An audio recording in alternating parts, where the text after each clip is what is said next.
Students, ये हमारा solution lesson चल रहा है विलयन। और इस लेसन में हमने विलयन, उसके प्रकार, विलयन की सांद्रता ज्ञात करने की विधियां, विसरण, परासरण, अर्धपारगम्य झिल्ली, ये टॉपिक हम कंप्लीट कर चुके हैं। और अब विलयन के अणु संख्य गुण आते हैं, तो आइए इनको आज कंप्लीट करेंगे। तो हमने बोर्ड पर एक हेडिंग डाल रखी है, विलयन के अणु संख्य गुण। इसे समझते हैं। परिभाषा हमने इसकी क्या लिखी है कि विलयन के वे भौतिक गुण जो विलयन के एक निश्चित आयतन में उपस्थित विलेय के कणों की संख्या पर निर्भर करते हैं, उन्हें अणु संख्य गुण कहते हैं। तो ये परिभाषा हो गई विलयन के अणु संख्य गुण की। इसमें हमने कुछ एक लाइन अंडरलाइन हमने कर रखा है विलेय के कणों की संख्या पर, और शुरुआत में लिखा है कि एक निश्चित आयतन में। इसका मतलब ये हो गया कि जैसे हमने कोई पात्र ले लिया और उसमें 1 लीटर जल ले लिया, हमने इसमें जल भर दिया। अब इस जल की मात्रा कितनी है? 1 लीटर हमने इसमें जल ले लिया, ठीक है। ये हमारी जल की क्वांटिटी कितनी हो गई? 1 लीटर हो गई। अब हमको करना क्या है, इस पात्र में विलेय मिलाना है। विलेय का मतलब जो घुलने वाले पदार्थ होते हैं, जैसे नमक है या चीनी है। अब इसमें हमको क्या मिलाना है? विलेय मिलाना है। अब यही तो परिभाषा है कि किसी निश्चित आयतन में उपस्थित विलेय के कणों की संख्या।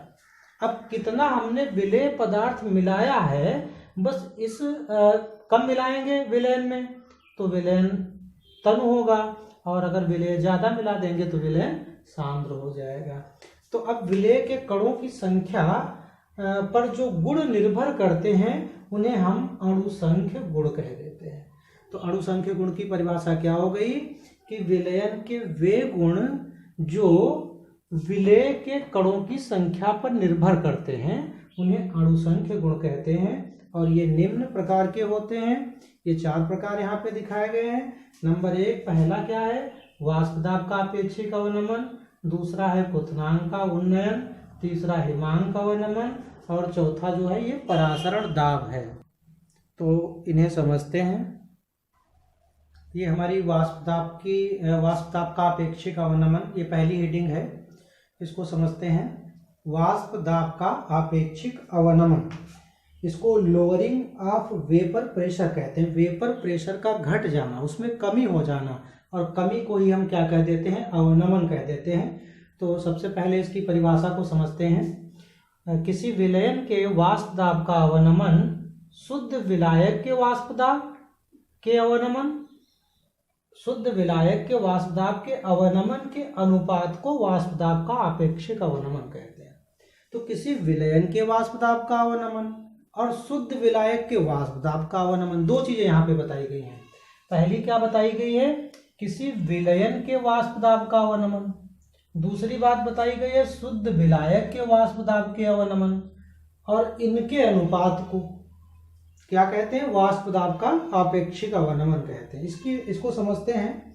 यहाँ पे हमने 2 पात्र ले रखे हैं, और इनको हम किसी गैस जार में या कांच के जार से हम इनको बंद कर देते हैं। जैसे हमने इसको बंद कर रखा है, बिल्कुल इसी तरीके से हम इसको भी बंद कर देंगे। अब हमको ये देखना है कि हमने जो 2 जार ले रखे हैं, अब इनको हम गर्म करेंगे। तो ये विलायक है, और ये हमारा कैसा विलायक है? शुद्ध विलायक है, ठीक है। ये हमारा शुद्ध विलायक है, यानी शुद्ध जल हमने ले रखा है।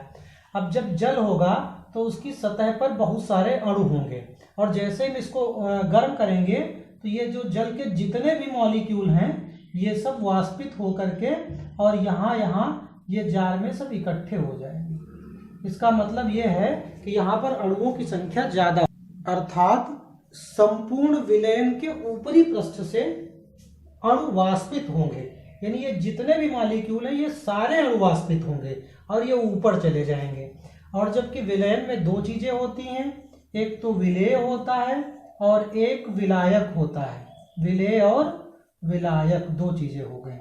अब इसमें जो विलायक है, जैसे हमारा जल है, तो जल के तो अणु वाष्पित हो जाएंगे, लेकिन इसकी सतह पे जो चीनी के कण होंगे वो वाष्पित नहीं होंगे। इसका मतलब इसकी सतह पे पहले एक जल का अणु होगा, फिर एक चीनी का अणु होगा, फिर एक जल का होगा, फिर एक चीनी का, और फिर एक जल का। मतलब ऐसे ही जल और चीनी के अणु मिले जुले होंगे, और जब इसको वाष्पित करेंगे तो पहले वाले की अपेक्षा यहाँ वाष्पें कम बनेगी, क्योंकि जो चीनी का कण है वो वाष्पित नहीं होगा, उसके बीच में जो गैप होगा वहां से जल का मॉलिक्यूल वाष्पित होगा, तो पहले वाले की अपेक्षा इसमें अणु काफी दूर दूर हो जाएंगे, यानी वाष्पें ज्यादा किसमें बनेंगी, विलायक में। विलायक में जो होगी वो अधिक वाष्पें बनेंगी, और इसमें जो वाष्पें हैं वो कम, अधिक वाष्पें बनेंगी, और इसमें वाष्पें क्या बनेंगी, कम वाष्पें। तो अब दोनों में अंतर क्या हो गया, यही परिभाषा हो गई कि जो विलायक का वाष्प दाब है वो ज्यादा होगा और विलयन का वाष्प दाब कम है, और इसी के अनुपात को हम क्या कह देते हैं, वाष्प दाब का आपेक्षिक अवनमन कहते हैं। अब इसके बाद में क्वथनांक उन्नयन पढ़ना है।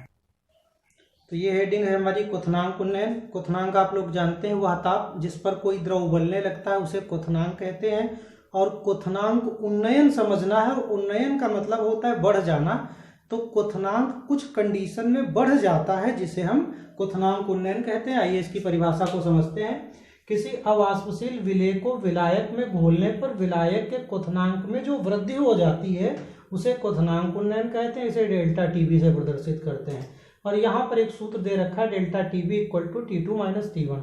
अब ये वृद्धि कैसे हो जाती है कि जैसे हमने किसी पात्र में जल ले रखा है, हमने ये कोई पात्र लिया और इसमें हमने जल लिया, और इसको हम क्या करते हैं, बॉयल करते हैं। तो जब जल को हम गर्म करते हैं तो ये 100 डिग्री सेल्सियस पर ये उबलता है, ठीक है। और अगर हम क्या करें, इस जल में थोड़ी सी चीनी मिला लें, पहले ये क्या था, जल था, अब हम क्या करेंगे, इस जल में थोड़ी सी चीनी मिला के गर्म करें, तो अब ये 100 की जगह पर कुछ ज्यादा 110 या 120 डिग्री सेल्सियस पर ये उबलेगा।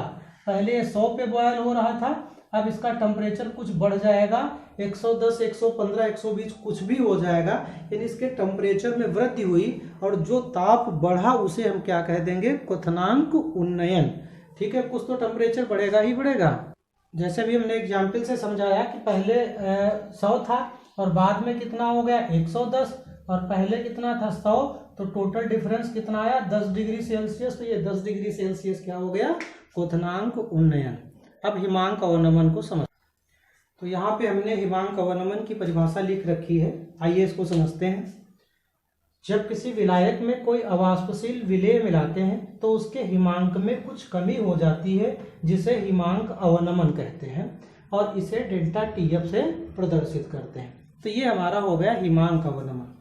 अब आई बात यहाँ पे, हिमांक होता क्या है, वह ताप जिस पर कोई द्रव जमता है उसे हिमांक कहते हैं, तथा हिमांक के जमने में जो कमी आ जाती है उसे हिमांक अवनमन कहते हैं। यानी इसमें भी वही बात है कि जैसे हमारा पहले किसी पात्र में हमने जल ले रखा था, उसको हम बर्फ बना रहे थे, और ये जल था और इसको हमको बर्फ बनाना था, तो ये 0 डिग्री सेल्सियस पे हमारा बर्फ बन रहा था, ठीक है। 0 डिग्री सेल्सियस पे हमारा क्या बन रहा था, बर्फ बन रहा था। और जब इसमें कोई अवाष्पशील विलेय कोई और दूसरा पदार्थ मिला देंगे तो ये पहले 0 था, अब ये और घट जाएगा, तो अब ये जब घटेगा तो नीचे आ जाएगा। चलो अभी हम 0 मान लेते हैं, या आपके समझने के लिए हम मान लेते हैं कि पहले ये 5 पे, ये क्योंकि ये वैसे तो 0 पे जमता ही है, लेकिन अब यहाँ पे एक आपको यहाँ फार्मूले में रखने के लिए कि आप समझ जाए, माइनस में आप ना समझ पाएं, तो जैसे पहले आपका 5 डिग्री पे ये जम रहा था, और फिर जब कुछ मिला दिया तो ये 3 या 4 डिग्री पे हो गया। तो पहले 5 पे जम रहा था, फिर 3 पे जमा, आप डिफरेंस कितने का, 2 का आ गया, तो हिमांक अवनमन कितना हो गया, 2 डिग्री का। और वैसे बर्फ कितने पे जमता है, 0 डिग्री सेल्सियस पे जम जाता है। तो ये आपका क्लियर हो गया हिमांक अवनमन। यानी जब किसी विलायक में कोई अवाष्पशील पदार्थ मिलाते हैं तो उसका हिमांक कुछ न कुछ घट जाता है, और जिसे हम क्या कह देते हैं, हिमांक अवनमन। इसको डेल्टा टीएफ से प्रदर्शित करते हैं। यानी ये टेम्परेचर ऑफ फ्रीजिंग पॉइंट है, और उसमें टीबी था, नहीं टेम्परेचर ऑफ बॉइलिंग पॉइंट था। तो अब इसका अगला देखते हैं। तो ये अगला हमारा जो पॉइंट रह गया था, ये परासरण दाब है, इसको समझते हैं। परासरण दाब की परिभाषा क्या है कि परासरण की प्रक्रिया को रोकने के लिए विलयन पर लगाया गया आवश्यक एवं अतिरिक्त बाह्य दाब परासरण दाब कहलाता है। यानी परासरण की प्रक्रिया चल रही है और उसको रोकने के लिए विलयन पर जो आवश्यक एवं अतिरिक्त बाह्य दाब लगाएंगे उसको परासरण दाब कह देंगे। और ये हमारे 4 टॉपिक हो गए, और ये परासरण दाब कैसे निकालते हैं इसको हम नेक्स्ट वीडियो में समझेंगे। तो ये हमारे अणुसंख्य गुण, जिसको कोलिगेटिव प्रॉपर्टी कहते हैं, कंप्लीट हो गए।